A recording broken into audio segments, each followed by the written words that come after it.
नमस्कार, सत श्री अकाल, आदाब, राम राम। मैं यशपाल सिंह बघेल एक बार फिर से आपका हार्दिक स्वागत करता हूं आपके अपने YouTube चैनल एग्जाम योद्धा 2020 में। जैसा कि दोस्तों आपको पता है, हम इतिहास पढ़ रहे थे। इतिहास में दोस्तों हमारा क्या चल रहा था? इतिहास में मुगल साम्राज्य के बाद हमने विजयनगर साम्राज्य की शुरुआत की थी।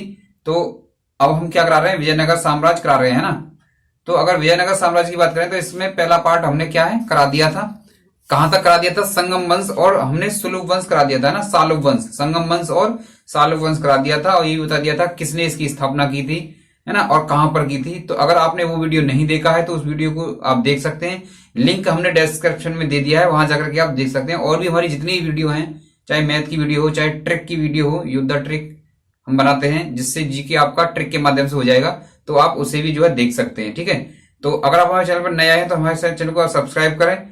अगर आप सब्सक्राइब करेंगे तो हमारी जितनी वीडियो होंगी आप उसको हमारी जो नोटिफिकेशन आएगी वीडियो की वो आपके पास आती रहेगी, अगर आप सब्सक्राइब करेंगे तो। ठीक है, वीडियो को लास्ट तक देखना है। अगर वीडियो आपको अच्छा लगे तो इसको लाइक करेंगे और शेयर करेंगे। ठीक है, तो विजयनगर थंबनेल में देख लिया होगा। विजयनगर पार्ट 2 में आज हम क्या कराने वाले हैं?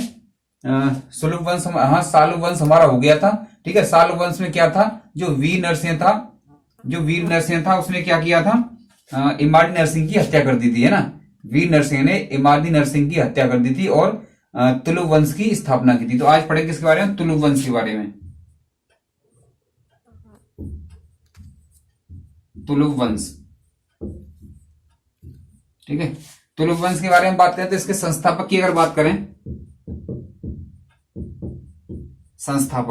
संस्थापक की बात करें तो किसने इसकी स्थापना की थी? मैंने अभी आपको बताया था, वीर नरसिंह ने इमादी नरसिंह की हत्या करके इसको जो है तुलुक वंश की स्थापना की थी, है ना। तो किसने की थी? वीर नरसिंह ने।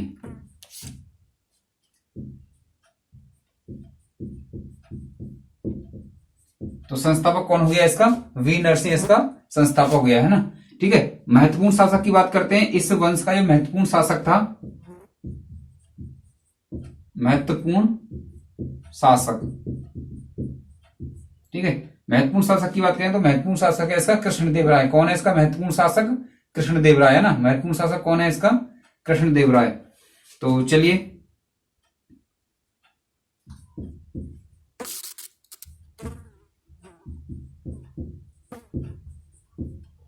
कृष्णदेव राय, ठीक। तो कृष्णदेव राय की अगर बात करें तो कृष्णदेव राय का क्या होता है कि इसका युद्ध हो जाता है, यानी इसके युद्ध होता है किसके साथ? एक उड़ीसा के शासक थे गजपति। क्या नाम है उनका? उड़ीसा के शासक थे गजपति। कहां के शासक हैं ये? उड़ीसा, ठीक है।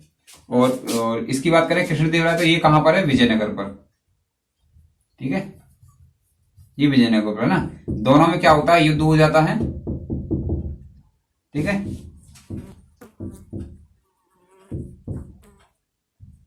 दोनों में क्या हो जाता है? युद्ध हो जाता है ना। दोनों में क्या होता है? युद्ध हो जाता है। युद्ध जब हो जाता है तो इसमें क्या होता है? गजपति की हार हो जाती है। गजपति की क्या हो जाती है? हार हो जाती है। गजपति की हार हो जाती है और कृष्णदेव राय की क्या होती है? जीत हो जाती है। कृष्णदेव राय की क्या हो जाती है? जीत हो जाती है, ठीक है। कृष्णदेव राय की जीत हो जाती है तो गजपति ने क्या किया? गजपति जो है अपनी पुत्री का विवाह कर दिया। किससे? कृष्णदेव राय से, है ना। इसकी एक पुत्री है, ठीक है। तो पुत्री का विवाह किससे हो जाता है? विवाह किससे हो जाता है? कृष्णदेव राय से इसका विवाह हो जाता है, ठीक है। चलिए आगे बात करते हैं। कृष्णदेव राय की अगर बात करें तो ये जो है ना पुर्तगालियों का अच्छा मित्र था। पुर्तगालियों का ये अच्छा मित्र था और इसका जो घनिष्ठ मित्र था वो एक पुर्तगाली था, इसका नाम था अल्फांसो डी अल्बुकर्क, ठीक है। पुर्तगाली भारत में कैसे आए इसके बारे में बताऊंगा अभी आपको मैं। कृष्णदेव राय की अगर बात करें, किसकी बात करें? कृष्णदेव राय की।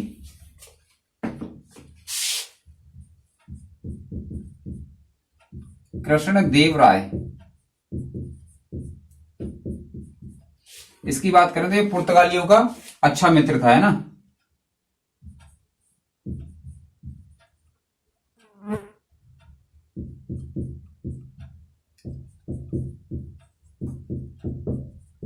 पुर्तगालियों का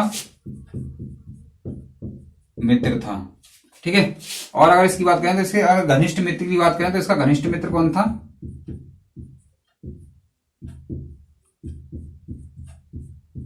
तो अल्फांसो डी अल्बुकर्क था। कौन था? Afonso de Albuquerque.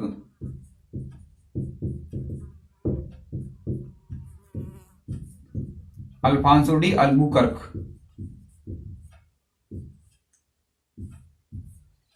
ठीक है। आगे अगर बात करें तो इसके समय पर क्या हुआ था, भटकल का किला बनाने की अनुमति भी दी थी इसने। इसने क्या किया था कि जो पुर्तगाली थे उनको भटकल का किला बनाने की अनुमति दी थी। भटकल का किला बनाने की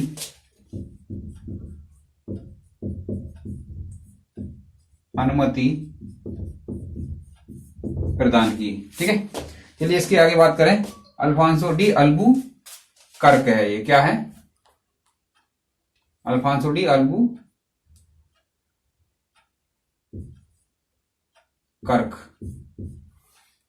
ठीक है। चलिए आगे बात करते हैं। आगे अगर बात की जाए तो हाँ, मैं ये बताया था पुर्तगाली भारत में किस प्रकार आए थे, है ना, कहाँ किस मार्ग से आए थे। तो ये मैं चलिए आपको बताता हूं। यहां पर थोड़ा नक्शा नहीं बनेगा, छोटा बन पाएगा। ठीक है। तो इसको मैं साफ कर दे रहा हूं। पहले भारत का नक्शा बनाना पड़ेगा, दक्षिण भारत का जो है वो थोड़ा सा बनाना पड़ेगा मुझे। लिखते रहा करें, अगर नहीं लिखा करें तो इसको जो आप स्क्रीनशॉट ले लिया करें। ठीक है। तो चलिए यहां देखिए, ये ऐसे करके अगर बनाया जाए, है ना, ये आप थोड़ा समझने के लिए, आपके लिए ऐसा नहीं है कि मैं एकदम प्रॉपर बना रहा हूं। ठीक है। ये दक्षिण भारत है। दक्षिण भारत की बात की जाए तो यहां पर अगर हम गोवा माने, मान लो यहां पर क्या है, गोवा। ठीक है। ये क्या है, गोवा। ठीक है। यहां अगर बात करें तो यहां पर शासक कौन है, यूसुफ आदिल शाह। यहां पर शासक कौन है गोवा पर, यूसुफ।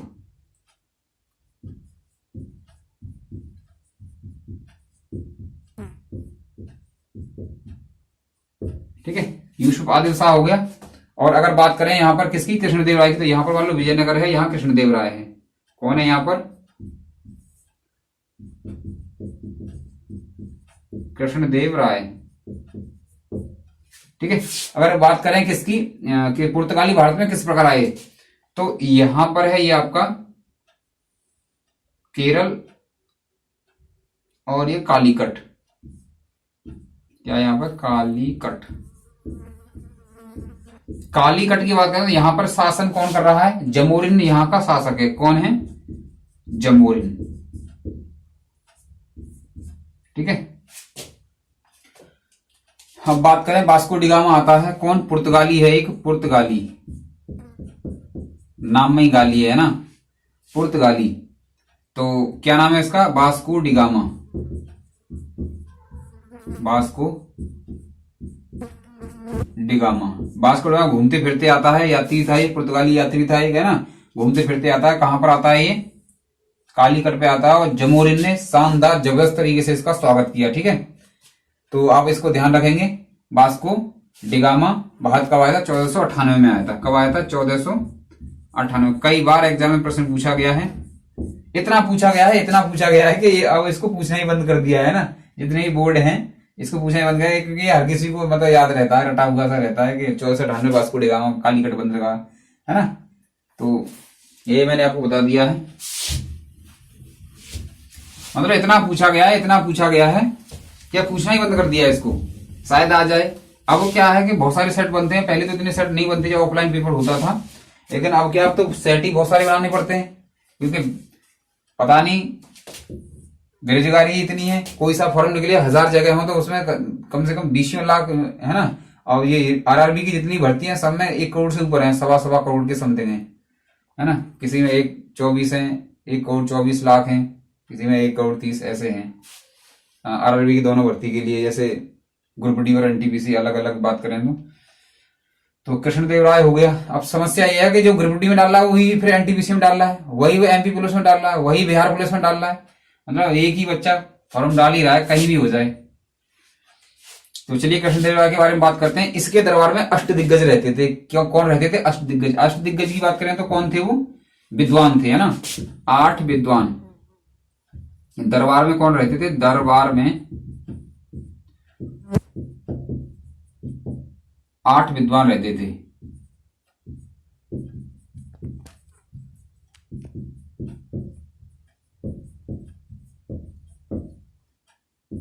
और ये जो 8 विद्वान थे ना, क्या क्या कहा जाता था? ये अष्ट दिग्गज इनको कहा जाता था। क्या कहा जाता था? अष्ट दिग्गज।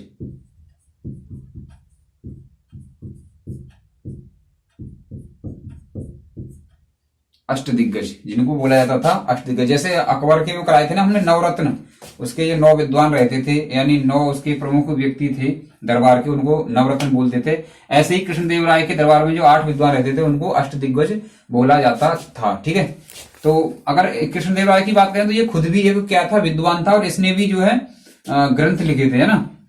कृष्णदेव राय की बात करें तो इसने, किसने? कृष्णदेव राय ने, इसने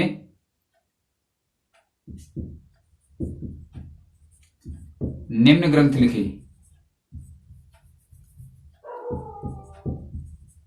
निम्न ग्रंथ लिखे।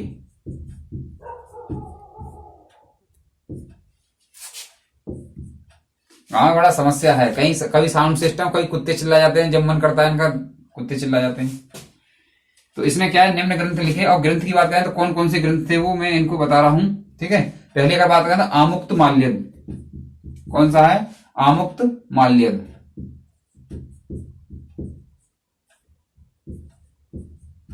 आमुक्त माल्यद।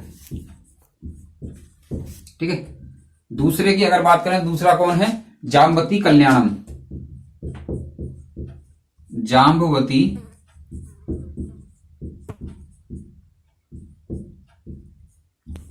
जाम्बवती कल्याणम, है ना। जाम्बवती कल्याणम। और इसकी बात करें किसकी? किसकी?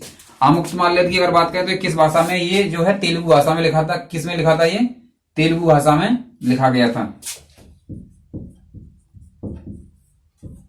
तेलुगु भाषा में है ये। ठीक है, इसके बाद तीसरे की बात करें तो तीसरे की बात करें क्या है? उषा प्रणय। उषा प्रणय क्या है? उषा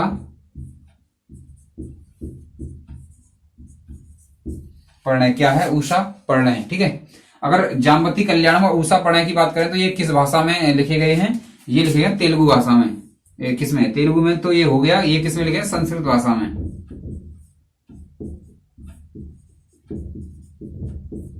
ठीक है, आगे अगर बात करें तो नोट लिख लेना इस पॉइंट को, बहुत ज्यादा इंपोर्टेंट है। ये तेलुगु भाषा थी इसके टाइम पर मतलब बहुत चरमोत्कर्ष पर थी। यानी जो तेलुगु भाषा थी, जितना भी काम होता था उस टाइम पे तेलुगु भाषा में होता था।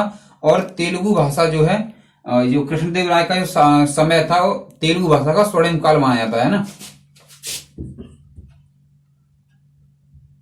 इसका समय, किसका समय? कृष्णदेव राय का। इसका समय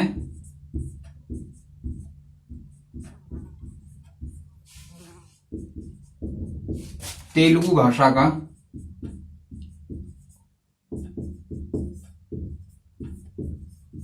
स्वर्णिम काल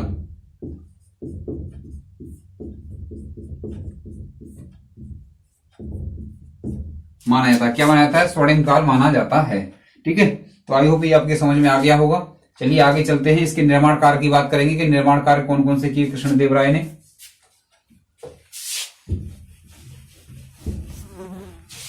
आज देखिए अगर हो जाता है तो इसको पूरा खत्म कर देंगे विजयनगर साम्राज्य को। इसके बाद फिर अगले लेक्चर में पढ़ाएंगे आपको बहमनी साम्राज्य। चलिए, कृष्णदेव राय के निर्माण कार्य। कृष्ण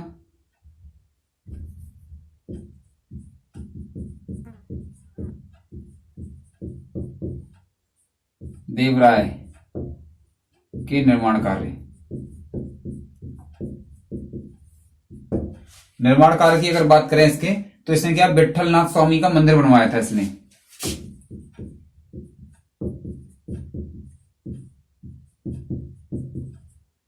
विट्ठलनाथ स्वामी, विट्ठलनाथ स्वामी के मंदिर,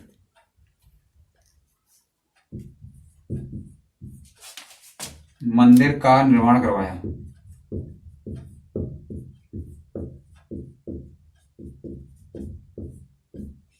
विठलनाथ स्वामी के मंदिर का निर्माण करवाया। ठीक है, आगे अगर बात करें तो इसने और क्या किया था, ब्राह्मणों व मंदिरों के लिए इसने क्या है, भूमि दान दी थी, है ना।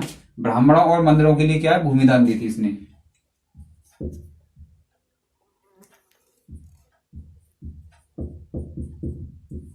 ब्राह्मणों और मंदिर निर्माण के लिए, मंदिर निर्माण के लिए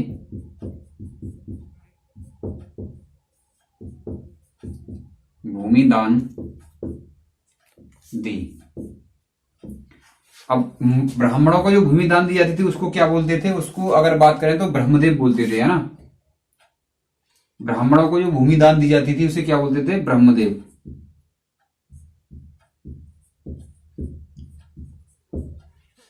ठीक है, और मंदिर निर्माण के लिए जो भूमि दी जाती थी उसे बोलते थे देवदेव। उसे क्या बोलते थे, देवदेव। ये लिख लेना, ब्राह्मणों को दान में दी जाने वाली भूमि को ब्रह्मदेव कहते थे, और मंदिर निर्माण के लिए भूमि जो दान दिया उसे क्या बोलते थे, देवदेव बोलते थे। ठीक है, ये मतलब आप ये समझ सकते हैं कि ये क्या थे, ये उसके नाम थे भूमि के। ब्राह्मणों को दिया रही है तो ब्रह्मदेव भूमि हो गई। ठीक है, क्या होगी, ब्रह्मदेव भूमि। और मंदिर निर्माण के लिए दिया रही है तो देवदेव भूमि हो गई। क्लियर, यहां तो हो गया। चलिए आगे चलते हैं। अब आगे किसके बारे में बात करेंगे, अब आगे बात करेंगे इससे आगे जो अगला शासक आया था उसका नाम क्या था, अच्युत देवराय। क्या था, अच्युत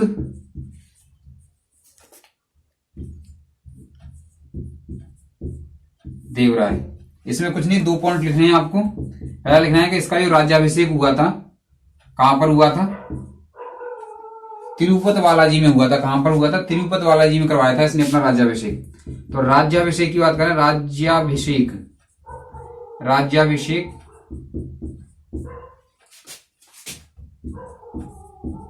तिरुपति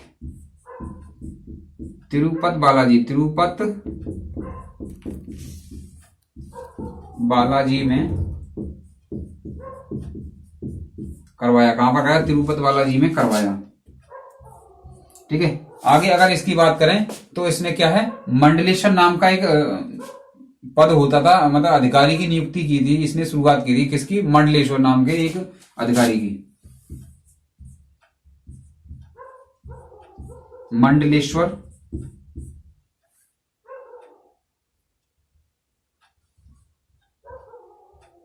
मंडलेश्वर नामक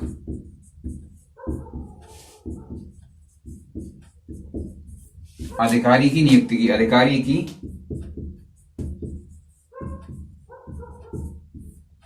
की, ठीक है, इतना हो गया।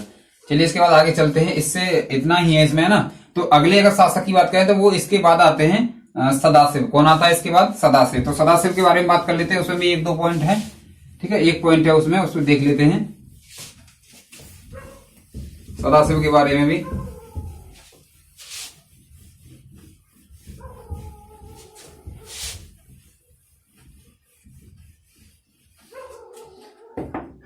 चलिए बात करते हैं सदाशिव के बारे में।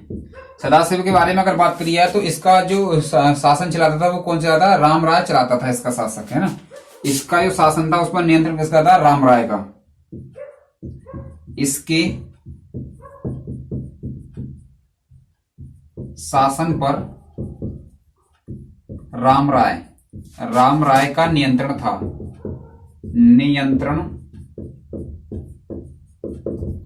ठीक है, ये आप ध्यान रखेंगे। इसके टाइम पर एक युद्ध हुआ था, इसको बोलते हैं तालीकोटा का युद्ध। क्या है, तालीकोटा का युद्ध। और अगर इसकी बात करें तो कब हुआ था, ये हुआ था 1565 में। कब हुआ था ये, 1565 एडी में हुआ था। इसे तालीकोटा युद्ध को और दूसरे राक्षस सतंगड़ी का युद्ध भी बोलते हैं। किसका बोलते हैं, राक्षस। ठीक है, इस युद्ध को और क्या बोला जाता है, राक्षस सतंगड़ी का युद्ध। ठीक है, अब ये किन किन के बीच में हुआ था, तो विजयनगर पर कौन है? विजयनगर की तरफ से कौन लड़ा था? विजयनगर, ठीक है। यहां पर कौन था? विजयनगर की बात करें तो सदाशिव की तरफ से किसका नियंत्रण था? राम राय का नियंत्रण था। तो युद्ध कौन लड़ेगा? राम राय ही लड़ेगा, राम राय, ठीक है। यहां पर राम राय है। और इधर बात करें तो इधर कई जो थे, मतलब कई राज्य मिलकर के उन्होंने लड़ा था, यानी अलग अलग छोटी छोटी जो रियासत थी, छोटे छोटे जो राज्य थे उन्होंने, जैसे कौन कौन थे अगर उनकी बात की जाए तो बीजापुर, कौन था? बीजापुर। बीजापुर के बाद बात करें अहमदनगर, गोलकुंडा और बीदर। बीजापुर, अहमदनगर, अहमदनगर, ठीक है, अहमदनगर। इसके बाद बात करिए तो बीदर। ये इन्होंने संयुक्त रूप से लड़ा था। इन्होंने क्या है? संयुक्त रूप से ये जो है लड़ा था, और इन की जो है जीत हो जाती है। यहाँ पे इन तीनों की क्या है? जीत हो जाती है। और यहां पर राम राय क्या होता है? हार जाता है, ठीक है। दोनों की सेना आपस में भिड़ जाती है भाई। इनकी सेना तीन राज्यों की मिलकर के सेना, ठीक है। इसमें क्या है? गोलकुंडा और है। किसमें? इसमें क्या है? एक गोलकुंडा और लिखना पड़ेगा भाई। क्या है? गोलकुंडा। अहमदनगर, गोलकुंडा, बीदर। गोलकुंडा और कर लेते हैं। तो इन लोगों की क्या हो जाती है? सबकी जीत हो जाती है यहां पर। और ये क्या है? राम राय हार जाता है, अकेला टक्कर नहीं ले पाता। ये चार लोग मिलकर के इसको धोई पचाड़ी की तरह झाड़ देते हैं ढंग से, है ना। चलिए आगे बात करते हैं।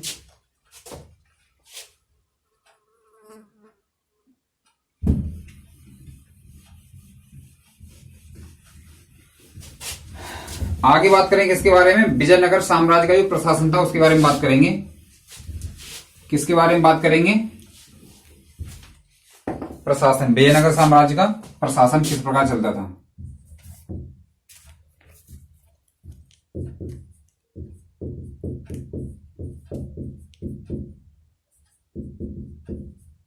विजयनगर साम्राज्य प्रशासन,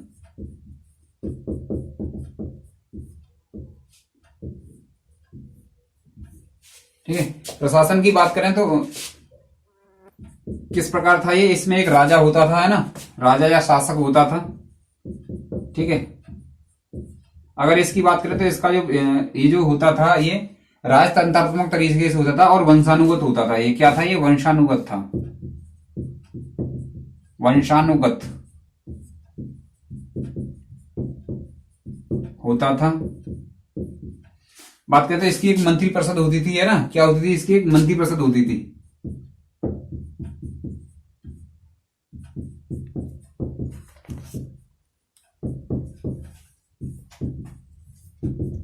ठीक है।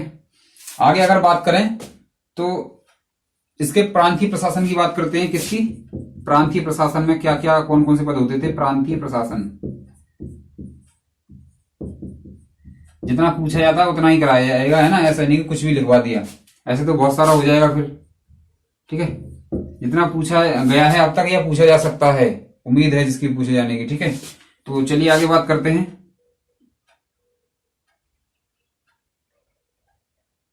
प्रांतीय प्रशासन, है ना। तो प्रांतीय प्रशासन की बात करें तो इसमें क्या होता था? इसका एक प्रमुख होता था जिसको प्रांतपति कहते थे। इसका क्या होता था? एक प्रमुख होता था, प्रमुख।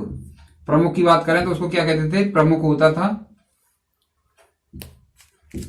क्या नाम था इसका? प्रांतपति। इसका जो प्रांतीय प्रशासन का जो प्रमुख होता था वो कौन होता था? प्रांतपति होता था, है ना। और प्रांतपति जो होता था वो शासक का रिश्तेदार ही होता था, यानी जो अपना खास होता था रिश्तेदार उसी को बनाते थे, है ना। शासक का रिश्तेदार होता था, रिश्तेदार।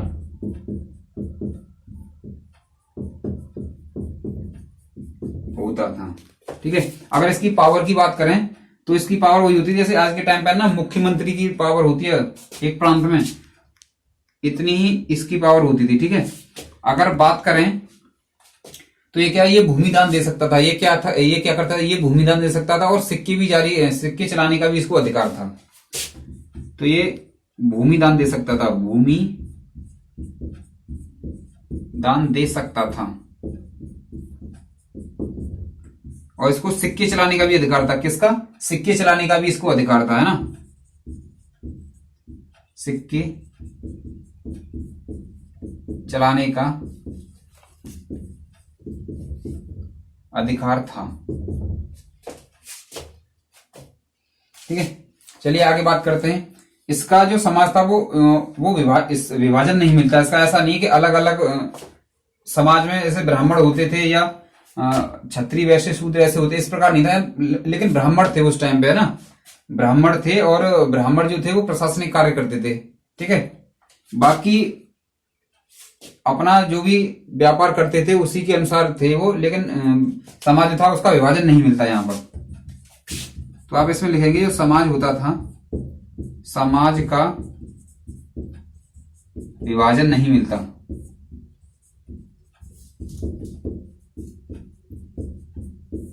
ठीक है, चलिए आगे चलते हैं।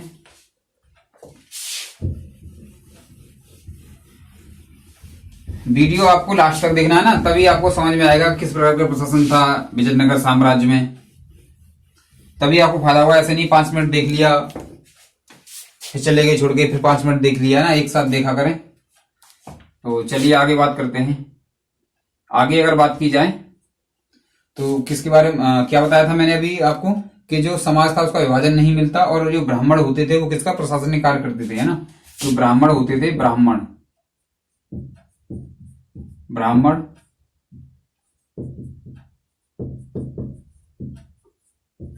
प्रशासनिक कार्य करते थे। ठीक है, और अगर बात करें तो जो दस्तकार होते थे, है ना, दस्तकारों को क्या कहता था? पांचाल बोला जाता था। क्या बोला जाता था? वीर पांचाल बोला जाता था उनको, वीर पांचाल। इसको ध्यान रखेंगे, वीर पांचाल को, है ना। दस्तकारों को वीर पांचाल कहा जाता था।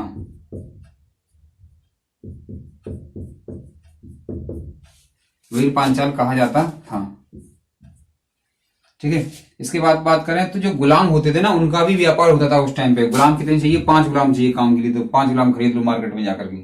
जैसे आज किताब की जरूरत पड़ती है ना, किताब चाहिए, वो वाली किताब चाहिए, मान लो किसी को एस के झा किताब चाहिए, तो मार्केट में चले जाओ, बड़ी मुश्किल से मिल रही है। ऐसे उस पर भी मैं वीडियो बनाने वाला हूँ। ठीक है, 10 मिनट की वीडियो रहेगी, उसको आप जरूर देखेंगे। ठीक है, तो जैसे हाँ, क्या बताया था मैं, गुलाम जो होते थे ना उनका व्यापार होता था ना। जैसे गुलाम चाहिए, 5 गुलाम चाहिए हमें काम करने के लिए, तो चले जाओ मार्केट में।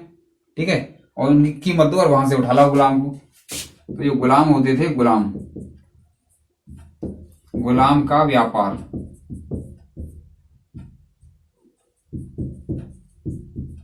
होता था। ठीक है, चलिए आगे बात करते हैं। अब स्थापत्य कला की बात कर लेते हैं थोड़ा। किसकी? स्थापत्य कला की, यानी जो निर्माण कार्य हुए थे इसमें वो कौन कौन से हुए थे। निर्माण कार्य वैसे मैंने बताया था अभी आपको कृष्णदेव राय के टाइम पे। तो निर्माण कार्य की बात कर लेते हैं। निर्माण कार्य, ठीक है, निर्माण कार्य की बात करें तो इस जो मंदिर का जो निर्माण है वो किस टाइप से हुआ था, किस शैली में होता था? तो द्रविड़ शैली में मंदिरों का निर्माण हुआ था। इसमें जो द्रविड़ शैली का विकास मिलता है वो कहां पर मिलता है? आपको इसी टाइम पर मिलेगा, है ना। मंदिर निर्माण में। ठीक है, किसमें? मंदिर निर्माण की बात करें तो मंदिर निर्माण में द्रविड़ शैली का विकास मिलता है। मंदिर निर्माण में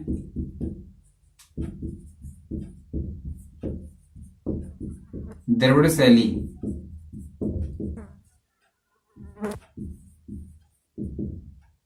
का विकास मिलता है। ठीक है, विकास मिल गया उनको, हम लोगों को नहीं मिला। वैसे विकास होने वाला था, लेकिन पता नहीं विकास कहां गया। ठीक है, तो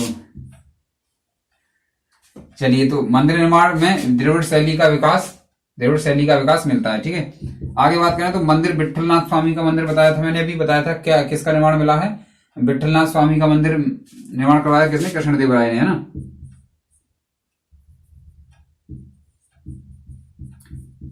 कृष्णदेव राय ने किसका? विठल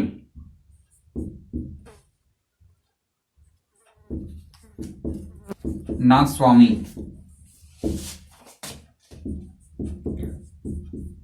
मंदिर का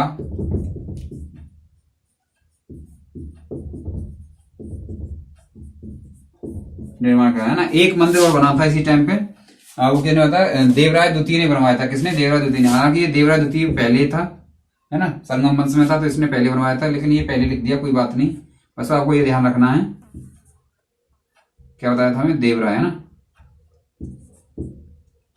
देवराय द्वितीय। देवराय द्वितीय ने भी एक मंदिर निर्माण करवाया था, उसका क्या नाम है, उसका हजारी किसका, हजारा स्वामी मंदिर। कौन, क्या नाम था उसका? हजारा स्वामी मंदिर का निर्माण करवाया था, है ना। किसने? देवराय द्वितीय ने। देवराय द्वितीय ने हजारा स्वामी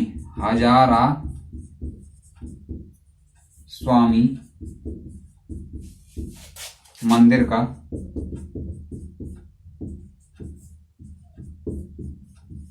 निर्माण करवाया। किसका मंदिर करवाया? हजारा स्वामी मंदिर का निर्माण करवाया। ठीक है, यहां तक कंप्लीट हो गया। इसके बाद आपके जो है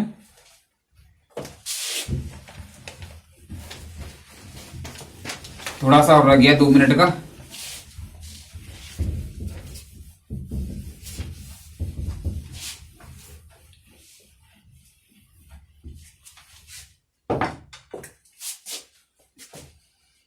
चलिए, तो किसके बारे में बात करेंगे हम? आयगार के बारे में बात करते हैं। आयगार किसके बारे में? आयगार थी। आयगार क्या है? तो गांव के ऊपर प्रशासन के लिए कितने 12 व्यक्तियों को क्या है, नियुक्त किया जाता था, है ना। आयगार क्या है? गांव में किसके? गांव के ऊपर प्रशासन व न्याय के लिए, गांव के ऊपर का मतलब गांव की देखरेख के लिए। ठीक है, गांव के ऊपर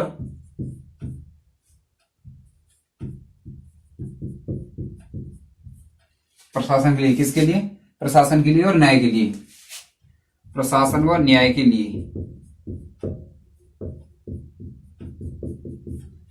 12 व्यक्ति नियुक्त किए जाते थे। 12 व्यक्ति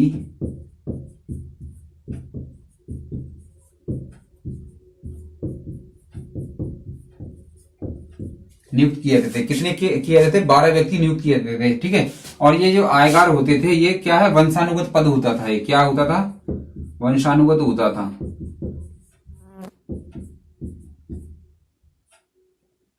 वंशानुगत होता था। चलिए आगे बात करते हैं। आगे बात करेंगे इसे नायकर के बारे में। नायकर, अब ये क्या भाई नायकर? तो इसमें क्या होता था, जो सेना नायक होता था उसको भूमि दी जाती थी इसमें, है ना। नायकर क्या है? सेना नायक को भूमि दी जाती थी। ठीक है, आगे अगर इसमें बात करें तो भूमि को जो दी जाती थी उसको क्या कहते थे? जो भूमि दी जाती थी इसको अमरम कहते थे। क्या कहते थे इसको? अमरम। भूमि को अमरम कहते थे। जो भूमि दी जा रही है उसको क्या कहते थे? उसको अमरम कहा जाता था, है ना। अमरम कहा जाता था। ठीक है, और सेना नायक की बात करें तो इसको अमरपति बोला जाता है। इसको क्या? अमर नायक बोला जाता था। सेना नायक को क्या बोला जाता था? क्या बोला जाता था? अमरम बोला जाता था, है ना। नहीं, अमरम तो ये हो गया। अमर नायक क्या बोला जाता था? अमर नायक। सेना नायक को अमर नायक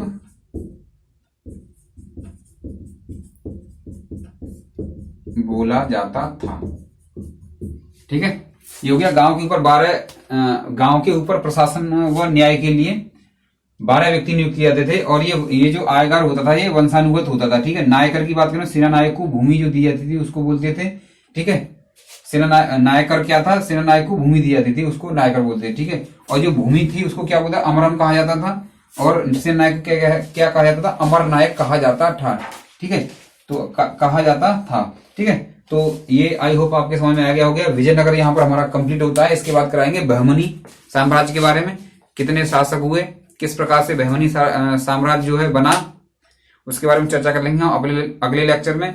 तो इसी के साथ दोस्तों आप अपनी प्रिपरेशन करते रहें, और मैं ऐसी उम्मीद करता हूं कि इस बार आपका सिलेक्शन हो जाएगा। और आप इसी प्रकार लगे रहेंगे तो आप स्वस्थ रहें, मस्त रहें, अपनी तैयारी करते रहें। धन्यवाद।